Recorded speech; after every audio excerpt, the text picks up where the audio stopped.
Good morning, everybody.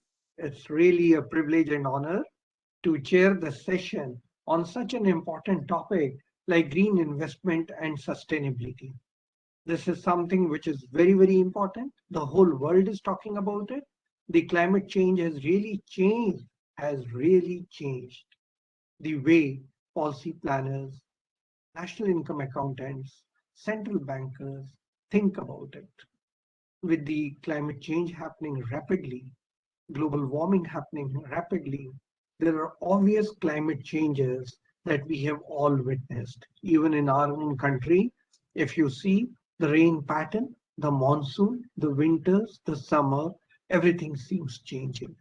The landslides which are taking place, the snowfall which is happening almost is changing. The way the glaciers are melting and the way Himalayas are suffering is changing. The way the apple farming is changing. And I'm told even in the mountains, the apple production is changing because of the climate change. While we all want to grow, the Industrial Revolution brought in massive changes the way human race worked and the human race progressed. Capital formation became extremely important and everybody wanted to invest. Innovation became important. And then something which is very close to all of us is the engines, the combustion engines. Now, if you remember, in America earlier, there used to be trains, call it the trams. And when the combustion engine started and smaller engines came, the motor vehicles became important, and so much so, the train tracks were removed and motor vehicles became important. And everywhere, motor vehicles started dominating. Similarly, innovations which have been path-breaking have been taking place over time.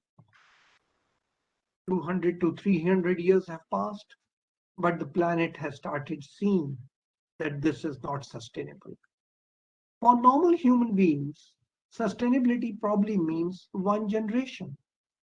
But for the planet, when we talk of intergeneration, it's very important to see that sustainability is there. Should we stop innovation? That can't happen. That should not happen. But we should be aware that the innovation is sustainable and that over a period of time, or 50 years or 100 years from now, it should not lead to difficult challenges for the generation then. So the whole world has started talking about the green investment and sustainability. And today in ASSOCHAM, we have organized a longish webinar where different speakers are going to come and present their thoughts to us. I'm looking forward to this interaction, which I think is going to be solid knowledge-based interaction. And everybody is going to be sharing their thoughts on different aspects of green investment and sustainability. We are going to be talking of regulations and policies, and the central banks and multilateral agencies in finance have started talking about it, but we need to develop it further. We are going to talk about the funding institutions and finance institutions. Alternate source of green finance is going to be discussed. Incentives and credit enhancement measures we will be discussing. Emerging technologies and strategies towards waste aggregation. Role and importance of private sector participation. This is the most important thing. While the government can initiate measures, start discussion, but until there is private participation, it is impossible to achieve it. And when we speak about private participation, I would like to mention it's just not about the corporate sector. It is also about individuals like you and me, how we are participating at every level in this sustainable growth and sustainable investment. So there are going to be challenges, and these challenges, if better discussed earlier and solutions thought through, can help in maintaining a certain balance on our planet. So it is not me and you. It is not India versus something. It is not government versus private sector. It is universal and global that each one of us now understand our responsibility in saving the planet and ensuring that our investments, our innovations are sustainable. With this brief introduction, we have a lineup of speakers today, each one better than the other, and it will be really interesting to listen to their thoughts, their initiatives. We have people from the corporate sector, we have people from the planning world, the policymakers, and we also have a minister joining us today. With this, I would now like to start the discussion. And to begin with, I'm inviting Professor Dr. Adarsh Pal Singh, Chairman Punjab Pollution Control Board, to please share his thoughts for 7-8 minutes. Dr. Adarsh Pal Singh, please. Thank you for this wonderful program, which is specially on a very re relevant topic. Because when we talk of industry, normally they talk of economics. So this is one thing good that industry, not now but earlier also, they are talking of the green investment in nature, as well as sustainability, which is, I think, the need of the hour. Think on not only economics.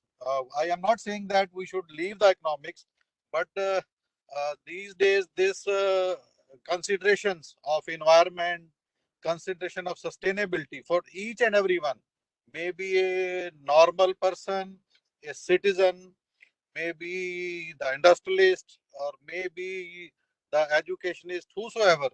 So that is very, very important, and that is also linked with the health and so many other issues.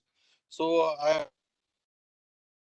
first of all, I am thankful to ASSOCHAM for really doing this wonderful program. These forward.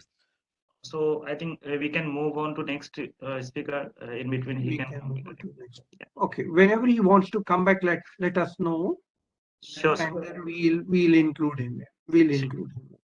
Okay. With this, I would like to, by the way, mention that in our continent, in our civilization, we have always treated natural elements with great respect.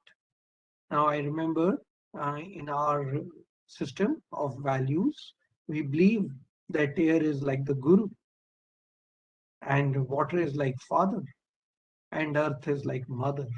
So that's the way we respect the nature, and that's how we think the system is sustainable.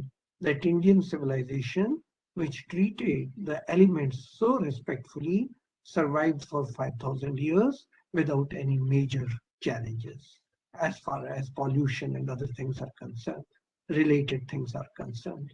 Now, Dr. Adarsh Pal Singh is from the Pollution Board of Punjab, and I am sure when he joins, he is going to talk more about these things, both pollution in terms of air, pollution in terms of water, and pollution in terms of the soil.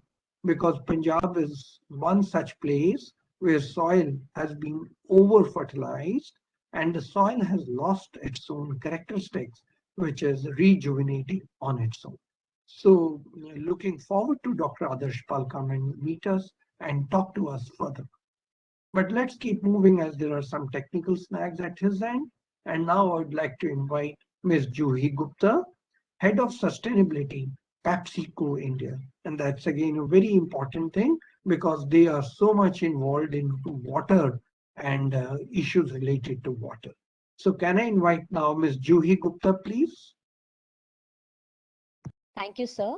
Let me begin by thanking ASSOCHAM for giving me this opportunity to share my thoughts on this very, very important topic of climate change right ahead of the COP26 meetings that are going to happen in Glasgow soon. So in the newspapers today, there are full of arguments and counter arguments whether India needs to really announce its net zero targets or whether the developed countries need to take the heavy lifting of climate action and let the developing countries first meet the full potential of its development and then deep dive into climate action. But irrespective of any arguments, the fact of the matter is that the climate crisis is for real, and a concerted action is required when it comes to climate change. All the actors in the value chain, whether it is a government, the private players, academia, experts, really need to come together to solutions to this problem of climate change. Again, if you look at the investment market, it is really ripe for investments into green technologies and climate action. But South Asia is only getting about a meager sum when it comes to financing. This is because of perceived risk in investment, which really needs to be tackled. Because I feel that a key enabler could be global collaboration and global capital into the green technologies. So for that, Indian government really needs to work on having a conducive environment for making the markets lucrative for investors, really put in money into green technologies. So I think that is really, really key for me. As of now, the entire was struggling with COVID, and this dialogue of climate has taken just about a backseat, while the focus has been on creating more of a safety net for its citizens when it comes to medical infrastructure or vaccination. However, this was only a stop gap sort of thing. And the focus is on climate action, and we really need to do something around solutioning towards this. I was reading somewhere that about 5 to 7% of GDP Indian government has estimated will go into green technologies, green building, green infrastructure, which means that it will total up to about $200 billion by 2030. And if you really include the entire climate action ecosystem, then that economy goes up to more than $3 trillion by 2030. So that's a huge outlay. And if you again further break into various facets that Charan Singh ji also talked about, probably the leading would be the green buildings at $1.4 trillion at 2030, and then followed by renewable energy, electric vehicles, urban water, agriculture, and waste. So these are some of the key issues that we really need to address during the while addressing the climate action. Another thing that I want to mention is that the current trends on consumption, if you look at them, we are really looking at an unsustainable consumption and production trends, making the attainability of sustainable development goals really, really difficult. What we really require to do now is look at circular economy solutions to help us, address some of these challenges and ensure that planet can breathe and no one is left behind. So I want to, touch upon one such policy change that has happened very recently by way of EPR framework, new EPR framework that Ministry of Environment Forest has released in October 6th October of 2021. This is again in a draft stage, and by December this is going to be finalized. But in addition to EPR responsibilities on collection and recycling, they have included concepts of upstream EPR and downstream EPR. When you say upstream EPR, they have included concepts of reuse of packaging, also content and packaging. This, I think, really is a game changer if you look at it, and it would, certainly drive reduction of virgin plastic consumption.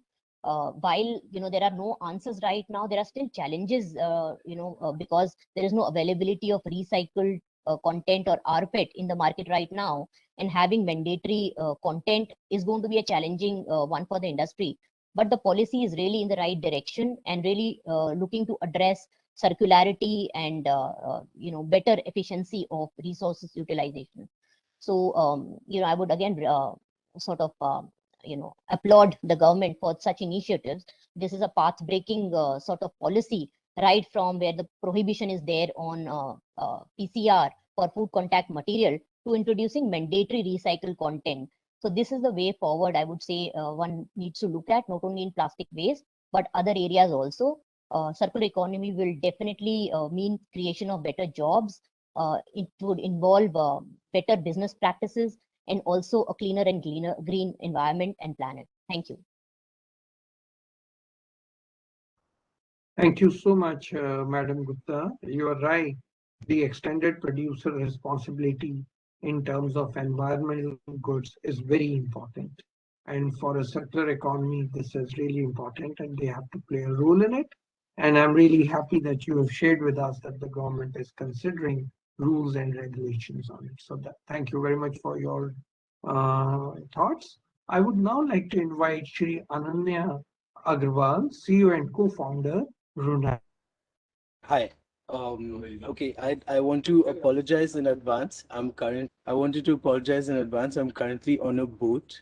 We're doing dives to check the life of the corals around the Maldives and Andaman, to work on coral reef preservation. So my internet might be a little bit wonky during this, but I hope You're we can welcome get to through show us the beautiful reefs that you are working on. it.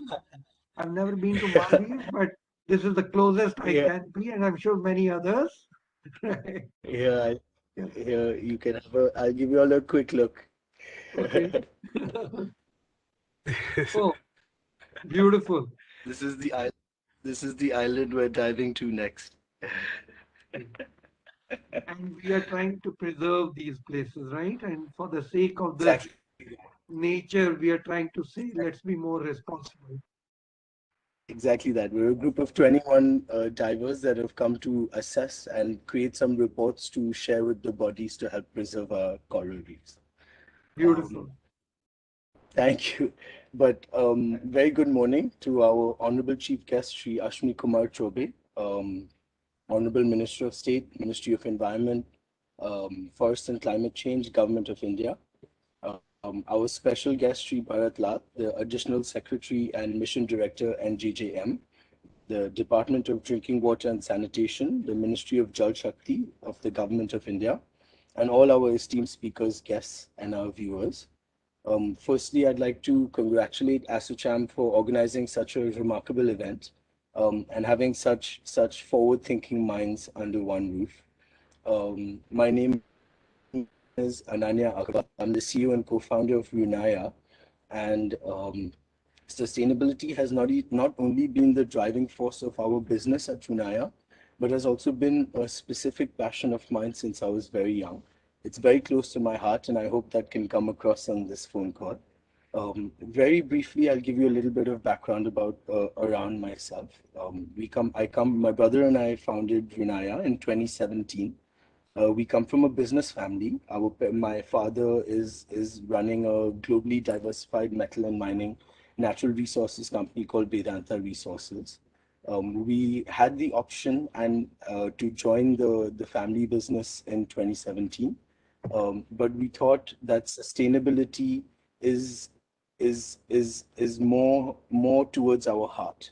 So we decided to merge the two, and we started Runaya to be a sustainability solutions provider for for the resources, oil and gas, and for the resources and mineral resources and oil and gas sector. So the little bit of what we're doing is we're trying to enter into a very traditional industry with a new age approach. We believe that sustainability will be the largest driver for profitability for the resources sector within the next 5 years. And we're hoping to take that journey with all the resources sector companies in India and around the world. We are all the projects which we are executing are circular economy, waste to wealth, and ESG projects. I'll be talking in a little more detail later as an example about a project we have deployed to prevent 30,000 tons of waste from entering landfills in Odisha. Also, all our projects at Junaya are aligned with our Make in India and Atmanirbhar Bharat and Swachh Bharat Abhiyan movements by the government of India. Where we like to align our projects with the government, because then we believe that our efforts will consolidate with the larger efforts in the country. And then a little bit in terms of our numbers for the number crunchers here. We believe Runaya is the fastest growing manufacturing startup in India. We're expecting revenues this year in excess of 320 crores. Um, and all our projects have a ESG, sustainability, circular economy, and waste to wealth model. Also, in terms of ESG, I'd like to point out that Junaya is the first Indian resources sector company to be a 65% diversity workforce company. We have a very strong diversity mandate, and we believe that a diverse organization will prosper. And we've put in policies and created an environment that allows for our diversity workforce to thrive. That's a little bit about Junaya and a little bit about myself as well. I'll like to move on to telling you some thoughts that I have and we have at Junaya around sustainability. Our environment has constantly been under threat. We've had global warming, water waste, air pollution, noise pollution. But something that sort of goes unnoticed by us urban dwellers is industrial waste.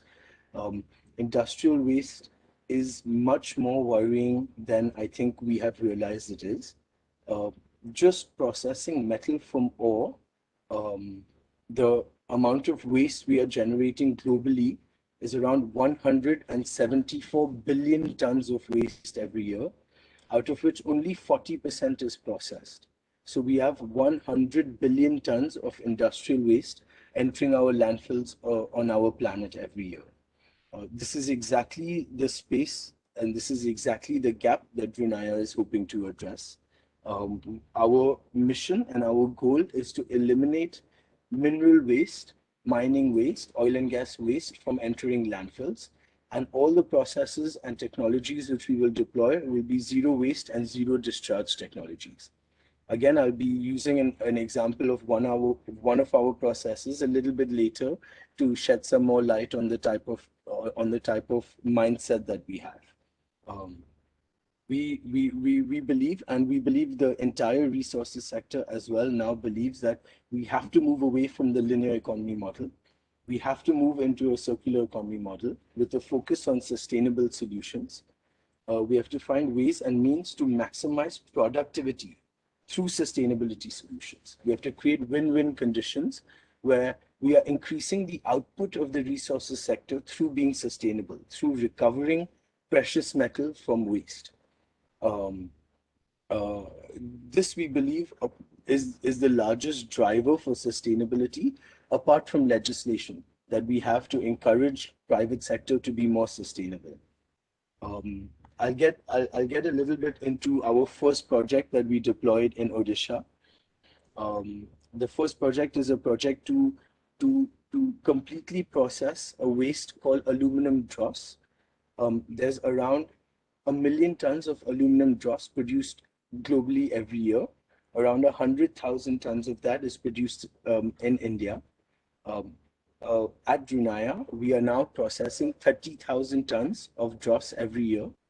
30,000 tons of waste that was entering landfills is now being completely processed with zero waste and zero discharge.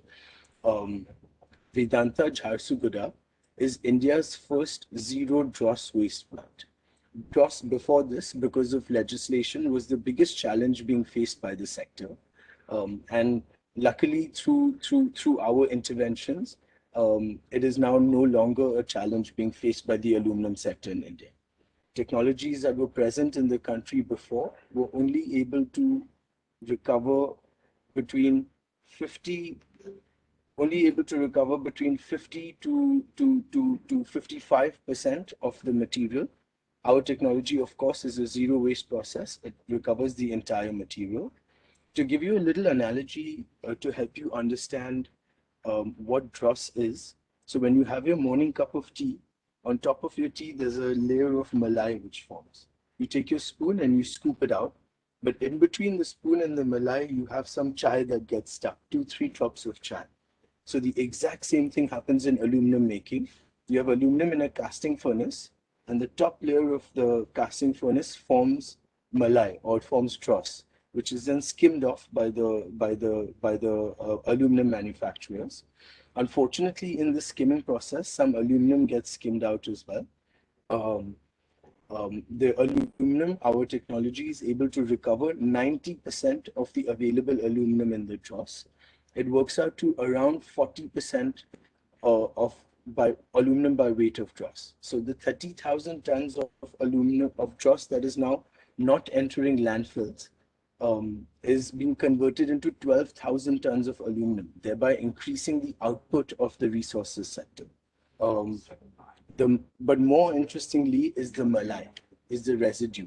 Our technology is able to convert the residue into a very premium niche value-added product that is used in steel making for deoxidization and desulfurization of steel to increase the quality of steel.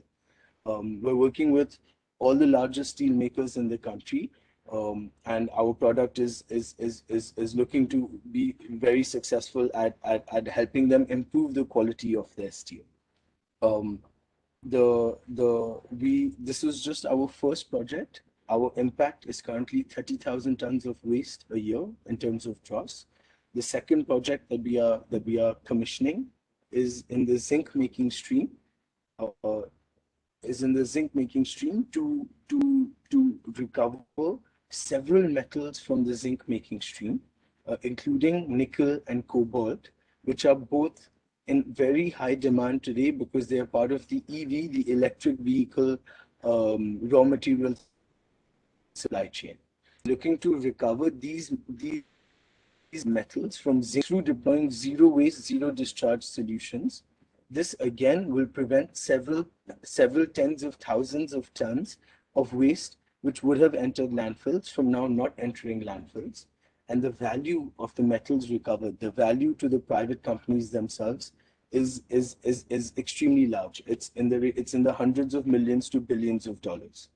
Runaya is taking up these projects with various resources companies in India and around the world to deploy these technologies.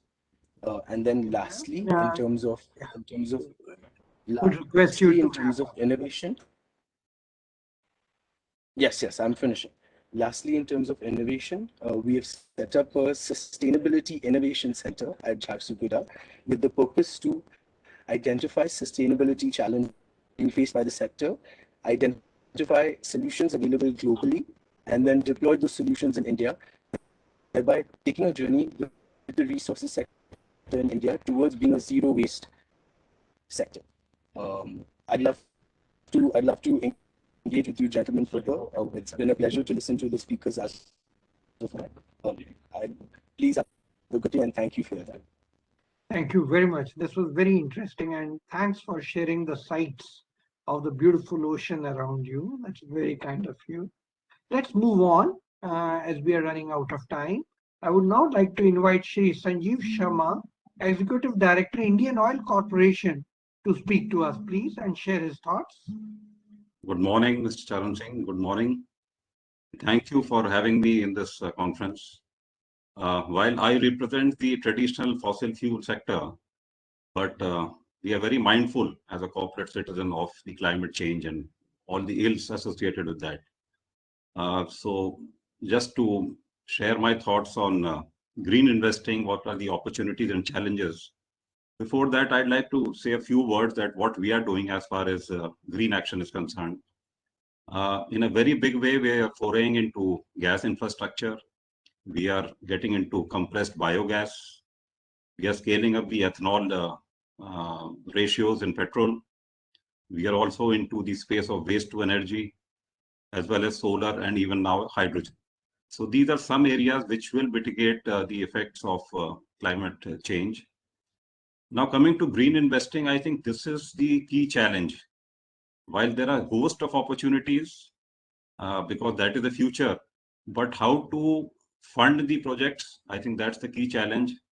And recent extreme weather events naturally point to the urgency in addressing climate action. However, on the cost front, I think I'm very happy that in the last decade, the cost of solar, wind, and battery prices have come down significantly. And this is also showing the power of policy by the government, as well as the power of technology in making green transition a reality. In fact, today, renewable power is increasingly cheaper than any new electricity capacity based on fossil fuels. But there is a small impediment, and that is in achieving rapid clean energy transition, we have to enhance access to low-cost financiers. That's the key challenge. This means channeling retained earnings from the balance sheets of the large energy companies, as well as opening funding from other sources, both external, internal, and enormous pools of capital are available in the world. which can be used for this funding of green investments. Last year, of course, despite COVID, and I think some of you must have read, there was a huge, I would say, a deep cut in investment by the upstream sector. But despite that, there was a huge increase in the financing of clean energy projects. And this significant, event continues even today. And first time, the entire globe, we have crossed 500 billion baht as far as the investment in green areas are concerned.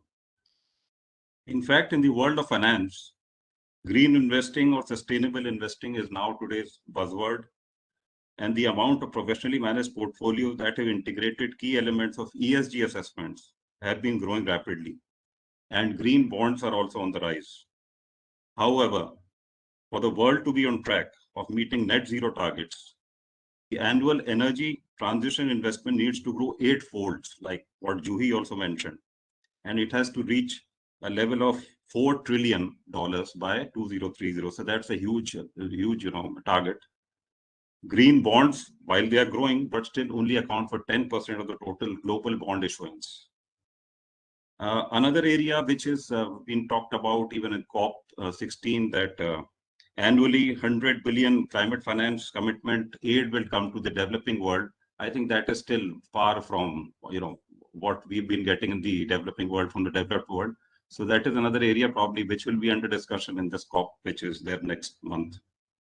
Another challenge recently is about a concept called greenwashing.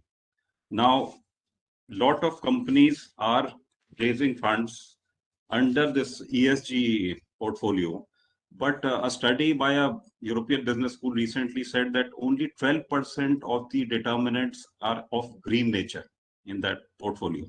So I think there is a requirement that the weight of green parameters increases in the balance sheets of corporates. Coming to India, India is one of the largest clean energy expansion programs we are having in the world today. In fact, there's a lot of applause which is coming worldwide as far as India's foray as well as achievement is concerned in the area of green, especially solar. In 2015, the government had made its intentions to transition to a lower emission electricity system by setting a target of 175 gigawatt by 2022, which has now been scaled to 450 by 2030. So I think conducive policies and investor interest will drive the growth and lower further the cost in India's renewable energy sector. On the financing side, in India too, ESG funds, ESG indices, and sustainability reporting by financial players are flourishing right now, as is financing in green projects by banks and NBFCs. However, despite this, India is still facing a challenge to meet its 175 gigawatt RE target. And in the last couple of years, of course, there were some issues with the banking sector of NPAs, and you had the NBFC crisis. So I think once these things stabilize, probably the investment in green should go up significantly in India. And I think we are very hopeful that we should reach our target of 450 gigawatt by 2030. So I'll just like to sum up that this is an area which, there is a huge gap between the actual and required investment and the recent investment recently, which has happened in India by private sector companies and some public sector in the area of green energy. I think that augurs very well for the future. And I'm very hopeful that whatever investment is required in this area should come through in the next couple of years. So I think green investing opportunities are huge, immense, but whatever challenges are there, we have to, get over those challenges, and probably a lot of international cooperation also will be required. So these were some of my thoughts. Thank you. Thank you very much, Mr. Sharma. I agree with you. If the balance sheets are really strengthened with the green investment and so visible parameter, that will make a very big difference. A very practical suggestion that you have made. Thank you for this. And now let's keep moving. And I would now like to invite Shri Nishant Arya, Vice Chairman JBM, to please share his thoughts with us. In the meantime, can I check whether Dr. Adarsh Very Pal good Singh has morning. joined? Please go ahead. Please go ahead. Sorry, you were saying something? No, I just wanted to find out if Dr. Adarshpal Singh has back, and I can see he's back after you. We will invite him to share his thoughts. So please go ahead, Mr. Nishant. Yeah, sure. A very good morning to all. I think it's a very opportune time that we are having this discussion today. And I see Sudhendu Sinha ji here, who is driving this green energy change, and especially in the area of e-mobility, among many other areas. How the current focus of the government has really been in the area of FAME 2 or with PLI, really giving us that edge and making India competitive and getting that scale at a global level, which would really enable companies on a supply and a demand side. And we at JBM are also actually working in this direction to see that how our honorable Prime Minister's vision in this direction can be fructified, and how fast we can really ensure things happen on the ground.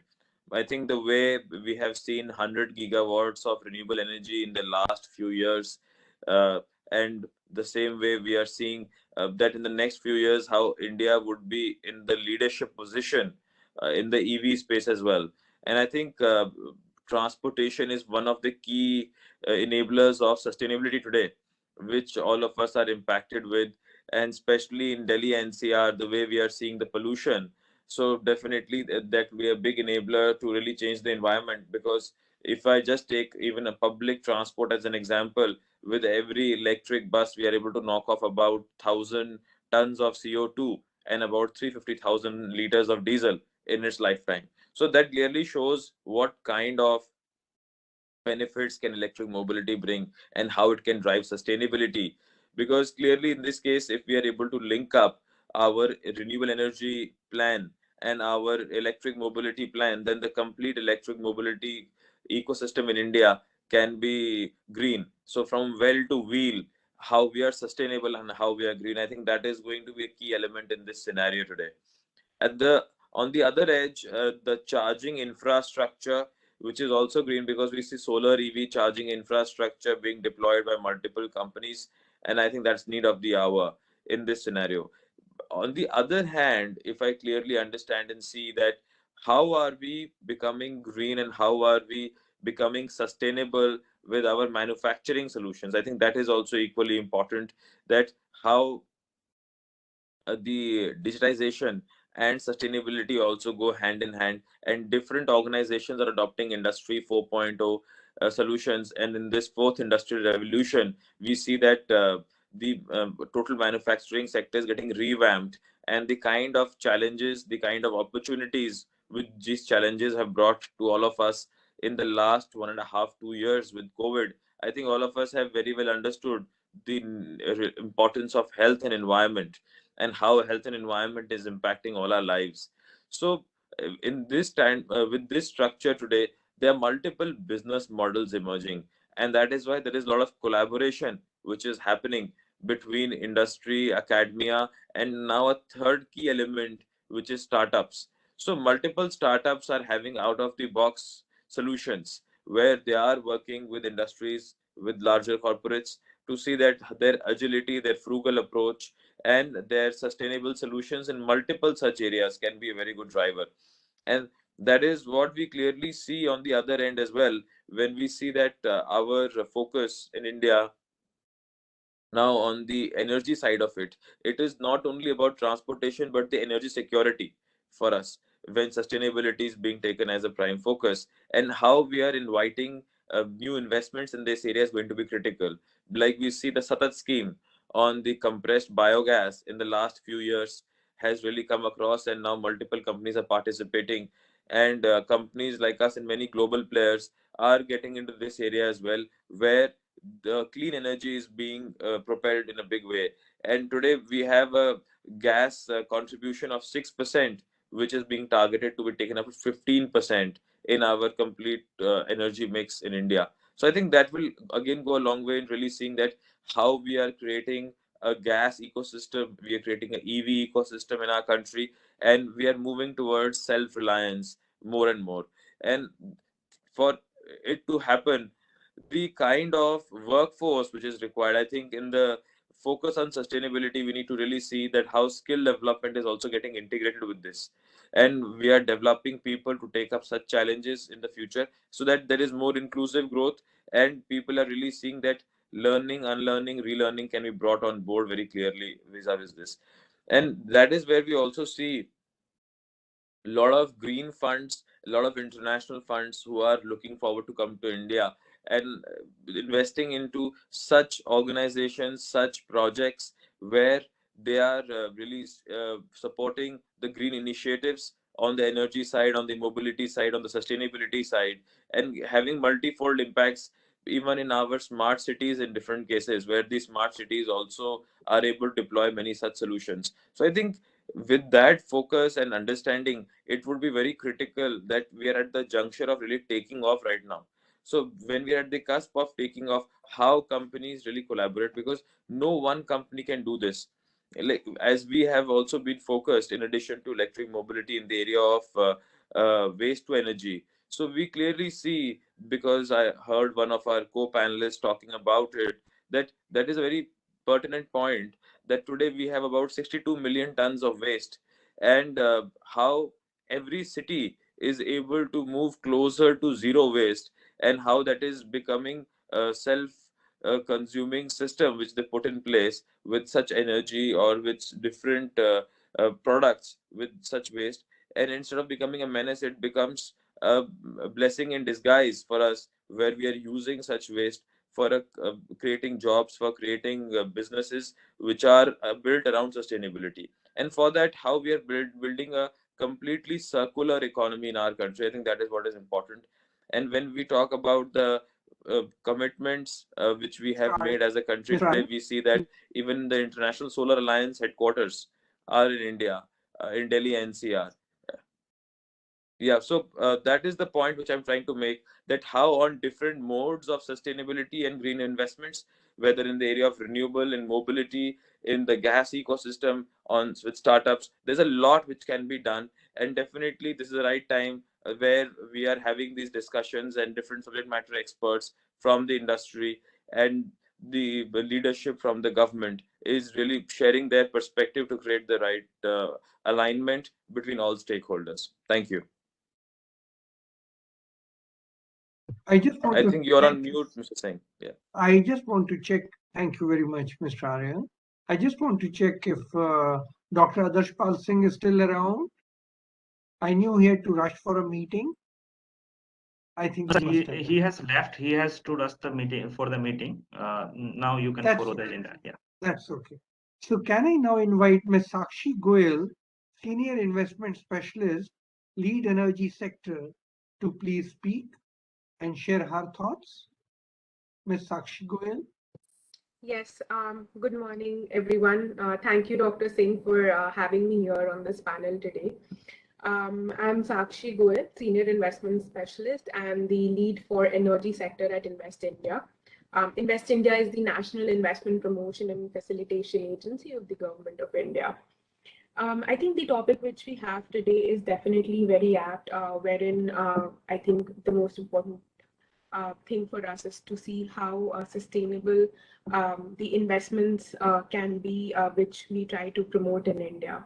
So coming from the energy sector, I'd like to talk about the various initiatives which actually the government of India has been taking in the energy sector, or if I say the renewable energy sector, as we know, how the government has been promoting this sector very actively over the past few years. So I think it really starts from the top, wherein our Honorable Prime Minister had set a very strong vision for the country, wherein in 2015 he said that India will aim to reduce the emission intensity by almost 30 to 35% by the 2030 year as compared to 2005 levels. As well as increase the share of fossil fuels in the total capacity of the country to almost 40% by the year 2030. This was at the Conference of Parties COP21, as we know. Coming to 2021 today, I think we are well on our way to achieve these targets. We've already received almost we've already achieved almost a 24% drop in the emissions intensity of the country. There was a report which was launched in 2020 by Climate Transparency Group, which reported that actually India is one of the only G20 nations which is actually doing its share of actions to make it compatible with the goal of curbing global warming by reducing it by 2 degrees Celsius by the end of the century. So I think that's a very big feat, which as a country we've already received. Of course, it doesn't stop here. There's still multiple more initiatives which we as a nation are taking. Even if we see about the targets which we as a country have already set, which I think my co-panelist was also speaking a while back about, we set a target of 175 gigawatt by 2020, but I think that was not enough for us as a nation. So that was increased to 450 gigawatt by the year 2030. If I talk about the capacity today, I think we've already crossed 100 gigawatt if I talk about only coal renewable energy. But if I also include large hydro in this, so I think we have achieved around 146 gigawatt. At least 30 to 40 gigawatt over and above this is still in the process of trending. So if I add that all up, of course, the 175 gigawatt target by the year 2022 doesn't seem too far now. Apart from that, in terms of ranking, of course, because of all of this, we have been ranked third by the EY in EY's Renewable Energy Country Attractiveness Index, again in the year 2021. I think we had slipped a position last year, but we're back on the third position. So all of that has been achieved by the multiple initiatives, but not just that. Even if I talk about the investments, I think our Honorable Minister Shri R.K. Singh was mentioning a few months back, in the last 7 years, we have received around 70 billion investment in total in the renewable energy sector. Now, this is both domestic as foreign and foreign investments both combined. But the multiple more initiatives which now they've been taking, I think that is where more financing and more investment will flow in. The most recent initiative being the PLI scheme, the production linked incentive scheme, which was launched for 10 sectors, for 10 focus sectors. And one of the focus sectors, of course, was the high efficiency solar PV modules.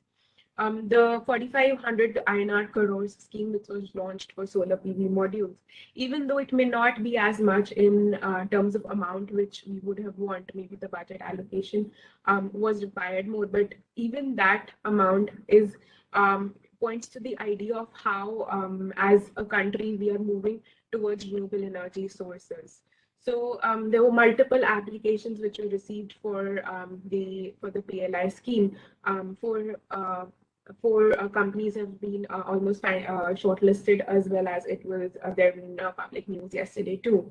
So the scheme in itself may be small, but the entire ecosystem which it will bring with it, because it's not just going to be the solar PV modules manufacturing which will happen domestically, but also the entire ecosystem which will include the other balance of materials, parts such as solar glass, or the entire ecosystem which this will bring with it will of course also attract more and more investments into the country, not just into manufacturing but into more projects which will see light of the day with such schemes coming into place.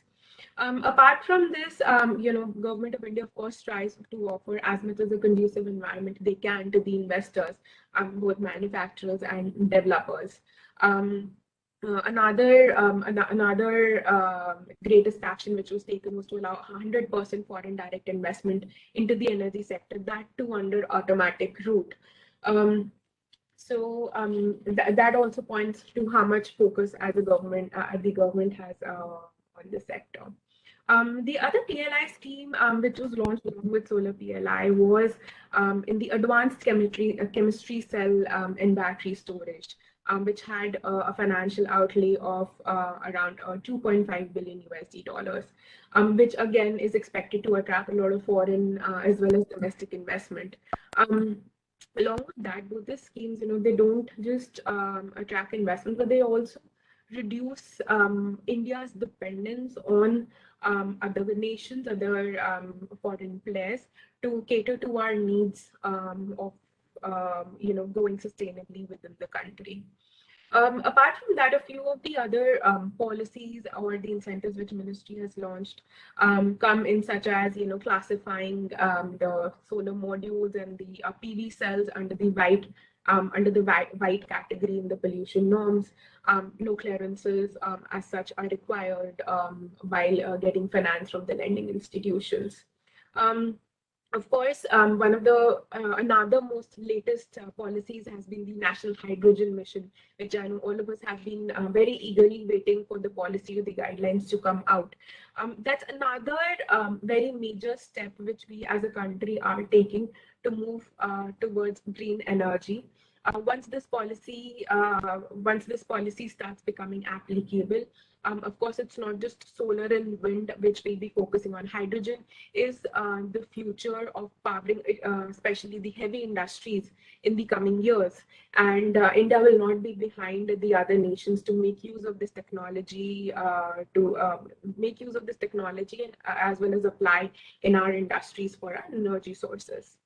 So there are multiple more initiatives as well, which I may not want to cover right now. We're just moving towards the kind of investments in the financing our country has been seeing. If I talk about RE sector, I think their prospects were at least $20 billion, which we pose for the investors in the next decade. A few of the examples, of course, are there. I think we all saw how Adani Green Energy, they did big deals with Total Group from France. They also acquired a few assets from SoftBank Energy. I think that's just one example which we've seen. Reliance coming up with this entire gigawatt ecosystem in the renewable energy space, coming up with a new entity. And also they have acquired a few foreign players such as REC in this area. So that also points towards how heated the financing activity, investments, mergers, acquisitions have become in this space, and it's only going to increase in the coming days. COVID, of course, did not stop that. I think because of COVID, it's all the more the importance have been seen of investing in the renewable energy space in India.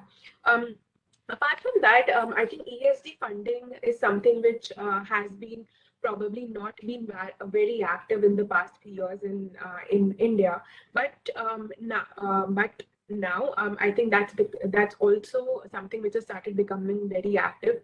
There's some very newly launched ESG funds which have been launched by not foreign players but by Indian players only. Aditya Birla Group, ICICI, Investcore, Mira Yasser, they've all launched their ESG focused funds in India, which of course provides for more avenues for the foreign funds to invest in India through these funds. I think that there are, of course, a plethora of opportunities which we as a country offer. It's energy, renewable energy is just one aspect in the green financing which are there. The other areas which Dr. Singh, I think you highlighted initially, probably we have such as waste aggregation or waste to wealth opportunities, some more new technologies such as biofuels, tidal energy, which India is still testing via the various projects which we have. They will, of course, offer more opportunities for India as a nation and for the foreign investors as well as domestic investors to invest in. Thank you so much.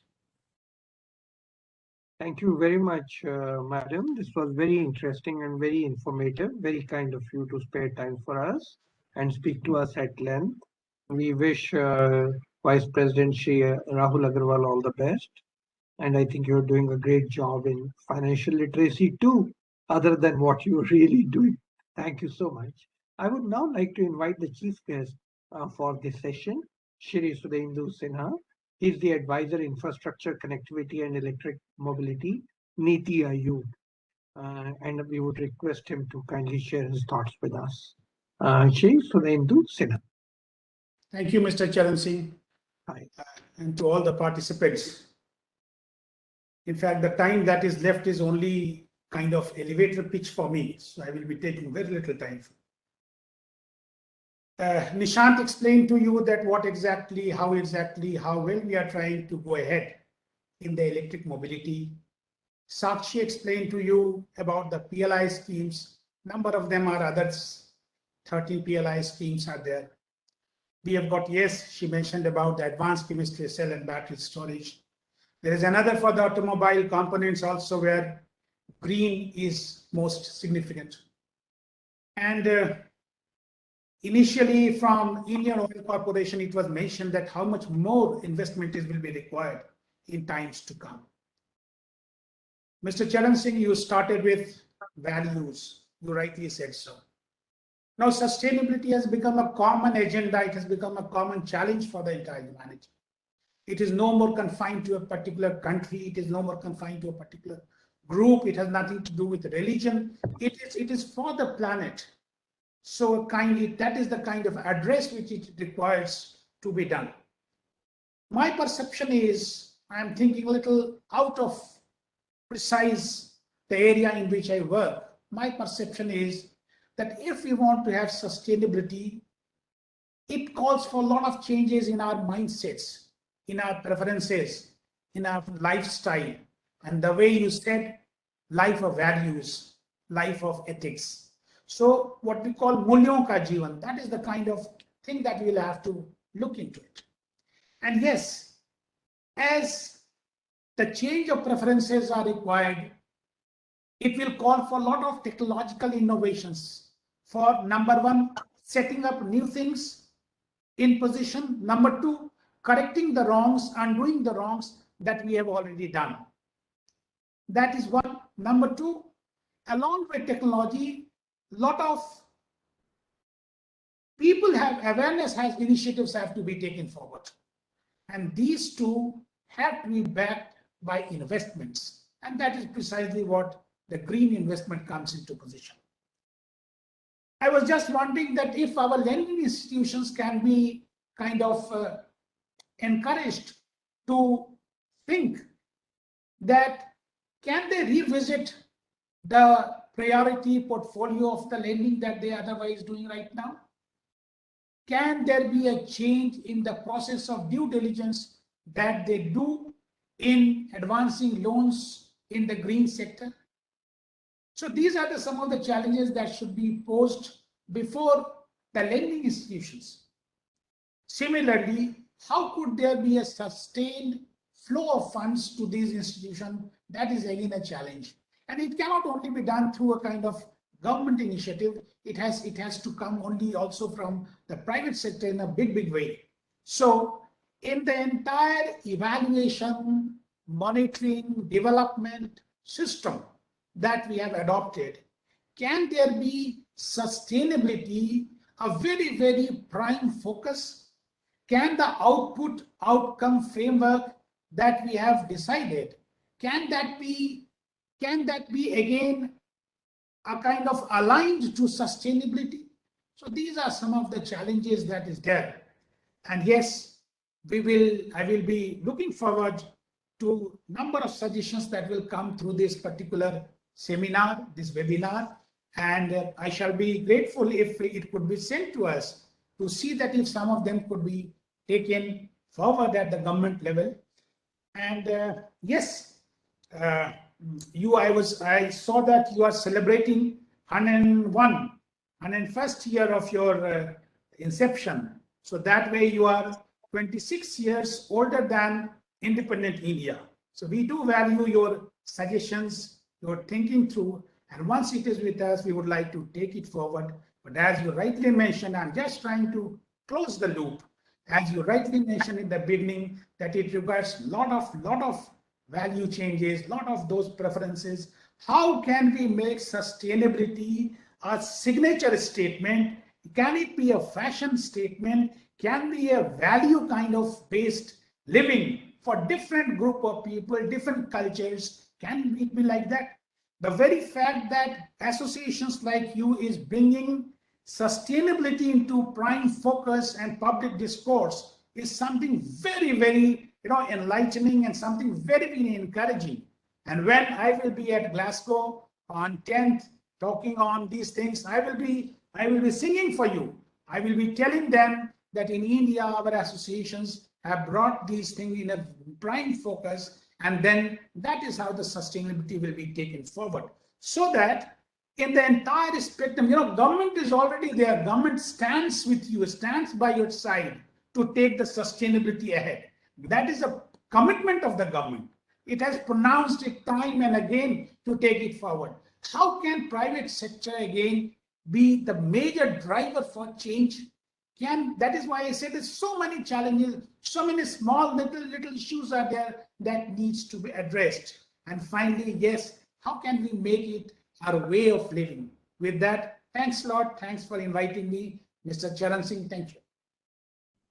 Mr. Sinha, this was very, very good. And thanks for assuring us that you'll be singing on our behalf and singing about what Indian industry associations are already thinking about on this issue. While rest of the world leaves a far heavy carbon print on the planet, we in India are very fortunate that we leave a very, very respectable and very small carbon imprint on the planet. And that goes partly to our value system in our country, that of course I understand how water pollution happens, how water in the rivers gets polluted, how Diwali is around the corner, and in India festival season always has crackers which pollutes the air and the birds get impacted. I'm aware of that, but taking all this into account, our carbon footprint is the minimum in the world, and that goes to the value system which our 5,000 odd year civilization holds. So I'm really thankful to you for that. And before we move on to the next speaker, I'm prompted to share a story with all of you, and Mr. Sinha, especially for you because you are at such helm of affairs. I was at the IMF from 2009 to 2012, and why I'm giving you a 3-year gap is because I want to respect privacy of the speakers and interaction that I've had there. In that interaction, I was doing an evaluation of international reserves. And in international reserves, one of the oil producing countries, I was interacting quite actively. And now this is where the story becomes very interesting. I was asking them, and if you remember, that was the time when oil prices were going out of the way and they had already touched 140 barrels, $100, 140 a barrel. And therefore, they were not that high during the phase that I'm speaking, but they're still reasonably high. And I was asking them, look, what do you do and why do you raise the prices like this? And you know that you created havoc in the world in 70s while you raised your prices through the roof, and you did that again now. So what's going on? Don't you have some social responsibility if God has blessed you with oil reserves? So he looked at me, stared at me and said, you seem to have done your PhD and studies from Harvard and you still talk so naive. So I said, look, what is naive in this? And I was 49 years. I had not been made aware what sustainability is. And this gentleman made me aware. Now let me share what he told me. He said, look, oil under the soil has been there for at least 30 generations. And my generation is simply a simple point in the chain of things that a nation has. Who am I to drain that oil from under the soil, which belongs to next 100 generations? I had never thought of sustainability like that.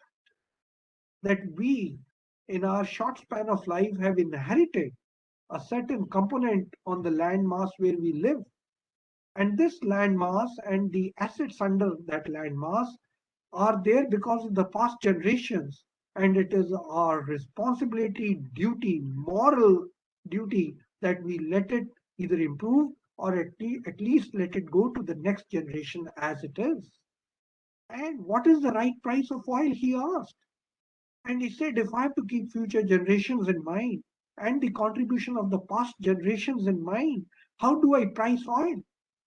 What is the right price? So that my future generations feel that our forefathers did not drain the oil earlier than it was required and we have been left in poverty. Such beautiful thinking on sustainable I had not heard earlier. I had not been taught in the classrooms like that. So therefore, I think the industry, the wisdom, the practicality that the industry has is rich. And now that when you will be there at Glasgow, I hope you are able to impress upon the world that India's innovations have been far more responsible than other countries. We have been far more cautious and conservative in our innovations. We have been far more cautious and conservative in giving licenses to industries, though our Ganges is still not as clean as it used to be, but it is not either as impure as some of their rivers are. So I really thank you for your thoughts, and I really wish that you are able to showcase India in a much better way when you are abroad. I know you do it so well. I'm sure you will do it further. Thanks for your time and being with us. And thanks for listening to all of us so patiently. We will certainly assemble the points, and as you said, we'll share them with you so that we can enrich our interaction wherever you. Thanks for your contribution towards our webinar.